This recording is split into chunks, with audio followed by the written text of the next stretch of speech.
Did you miss me? Welcome back, ladies. Class is officially in session because we are back with another glow up series, and you're gonna want to lock the fuck in because today we're talking about how to glow up and look better when you're naked. Yep, you heard me right. Listen, feeling hot when you're fully clothed is one type of amazing. Feeling hot when you're naked is a whole nother level of amazing. So let's talk about it. I'm gonna start with the one that's gonna make you guys the most mad at me, okay? Number one is wear a bra as much as possible. Just hear me out. I was in college, I barely wore a bra. Like, if I could go without a bra, I'd probably go without a bra. I look back at pictures from when I was back in college, I definitely noticed a difference in how perky the girlies were. I'm never gonna forget when this one girl who had the most beautiful girlies I've ever seen, straight up asked her, I was like, how on earth do they just sit so beautifully? Looked at me and she was like, I used to never wear a bra, and they definitely hung a little lower, and my grandma told me to wear a bra as much as possible during the day so that when I don't wear a bra, they sit beautifully. She was like, I swear by it ever since I started wearing a bra every single day, all the time. Obviously not when you sleep. She told me they genuinely just like reformed. I have to say, that girl was fucking right. I have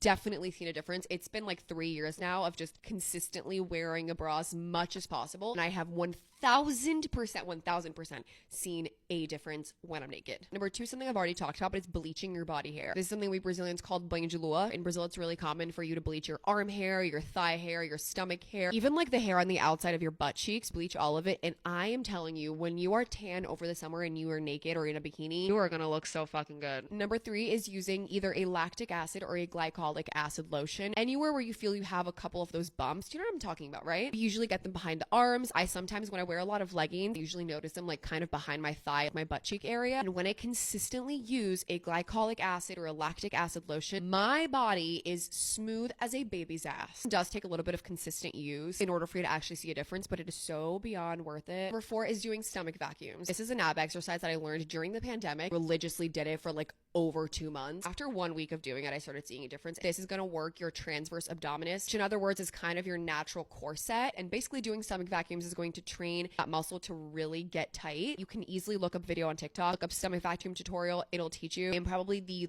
biggest skeptic when it comes to everything. I will only believe something if I actually see results on my own body. I honestly recommend you taking before and after pictures because you are going to look at the before and after and you're going to be like, holy crap, like this is insane. Number five is lymphatic drainage, but hear me out because nobody has time to actually do like a 10-minute lymphatic drainage session on their body every single day. So basically the way I incorporate this in my routine as much as possible is every single time I'm out of the shower, even when I'm in the shower, I intentionally rub like body gel or body lotion towards my lymph nodes. Like massage the shower gel and like pull it towards my lymph nodes because you have lymph nodes kind of like on your groin area. If I'm applying lotion to my arm, like I'll intentionally like bring it towards my lymph node under my arms. Isn't going to give you like an immediate result because it's not a dedicated 10-minute lymphatic drainage session. You will over time start to retain less liquid if you're consistently just draining your body little by little, if that makes sense. This is it for today. Let me know if you guys liked kind of these more like taboo topics. As always, let me know what video you guys want to see next. I'll see you guys next time.